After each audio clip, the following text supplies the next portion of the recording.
যাই হোক, চ্যাম্পিয়ন্স ট্রফিতে ইন্ডিয়া জিতেই গেল এবং তারা এটা ডিজার্ভ করে। আমরা যারা ইন্ডিয়ার বিপক্ষে ছিলাম, তারা তাদের কাছে খারাপ লেগেছে, কিন্তু অধিকাংশ ক্ষেত্রে যেটা হয় যে ইন্ডিয়া জিতলে আমাদের মনে অনেকের ক্ষেত্রেই তারা অনেক কষ্ট পায়। কথা হচ্ছে যে আল্লাহ হচ্ছে ন্যায় বিচারক, বুঝতে পেরেছেন? ইন্ডিয়া হতে পারে ইসলাম বিদ্বেষী, তারা অনেক সাম্প্রদায়িক, কিন্তু ক্রিকেটটা তারা ভালো খেলে, এটা আমাদেরকে মানতে হবে।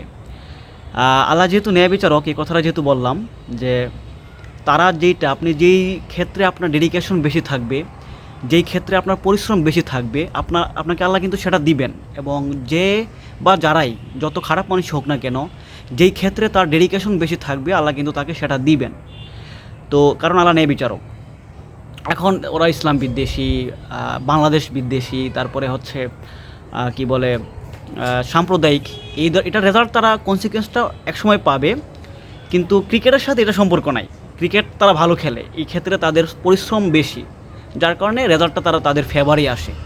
তো কথা হচ্ছে যে যারা মর্মাহত হলেন, খুব বেশি খুব কষ্ট পেলেন, তারা আসলে এটা এইভাবে নেওয়ার কোনো সুযোগ নেই। এটা জাস্ট একটা খেলা, এটার সাথে ধর্মের সাথে মেলানো বা দেশের সাথে এটা ওইরকমভাবে মেলানো এটা আসলে ঠিক না।